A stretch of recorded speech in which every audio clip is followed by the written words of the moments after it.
அல்ஹம்துலில்லாஹ். உடன்குடியிலிருந்து உங்கள் அபு. அதாவது இறந்த பிறகு நீங்க தனியா தான் போவீங்க அப்படின்னு சொல்லுவாங்க இல்லையா?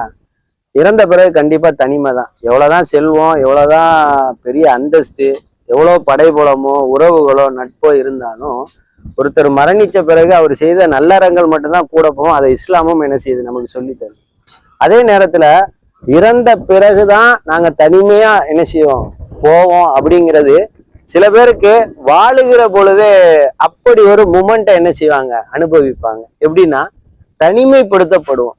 ஏன்டா மனைவியோ பிள்ளையோ உறவோ நட்போ எல்லா நேரங்கள்லயும் எல்லா சூழல்கள்லயும் நம்மோட என்ன செய்ய மாட்டாங்க இருக்க மாட்டாங்க. அவங்களுக்குன்னு சில விருப்பங்களும் தேவைகளும் எதிர்பார்ப்புகளும் இருக்கும். அப்படிங்கும் போது அந்த மாதிரி ஒரு சூழல்ல நிறைய பேர் என்ன நினைப்பாங்கன்னா, நான் தனிமைப்படுத்தப்பட்டேனே, எல்லாரும் ஒன்னா இருக்கிறாங்களே, எல்லாரும் ஒண்ணு சேர்ந்துட்டாங்களே, யாருமே எனக்காக இல்லையேன்னு சொல்லி அந்த விட்டுட்டு போனவங்களை நினைச்சு மன அழுத்தத்துக்கு ஆளாகி ரொம்ப கஷ்டப்படுவாங்க. இதனால லைஃபை இழந்தவங்க எல்லாம் என்ன செய்யறாங்க இருக்கிறாங்க. ஆனா அப்படி இல்லாம இந்த தனிமை இருக்கு பாத்தீங்களா, அது ஒரு பெரிய கிஃப்ட். அது நம்மளை பக்குவப்படுத்துறதுக்கும் நிறைய பாடங்களை கற்றுக் கொடுப்பதற்குமான ஒரு நிகழ்வு. அப்ப அப்படிப்பட்ட அந்த தனிமைய நாம எப்படி அனுபவிக்கணும் அப்படின்னு சொன்னால், நமக்குன்னு யாரும் இல்லையேன்னு சொல்லி மன அழுத்தத்துக்கு ஆளாகாம எனக்காக என் இறைவன் இருக்கிறான்னு சொல்லி இறைவனின் பக்கம் நம்மளுடைய நெருக்கத்தை என்ன செய்யணும் அதிகப்படுத்தணும்.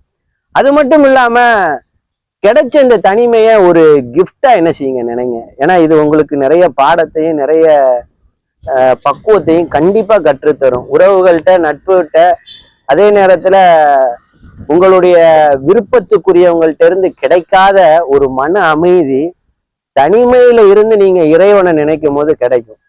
அப்படிப்பட்ட ஒரு மன அமைதிய இது போன்று தனிமைப்படுத்தப்பட்ட மக்களுக்கு இறைவன் வழங்கட்டும் அப்படிங்கிற பிரார்த்தனையும் செய்யறேன்.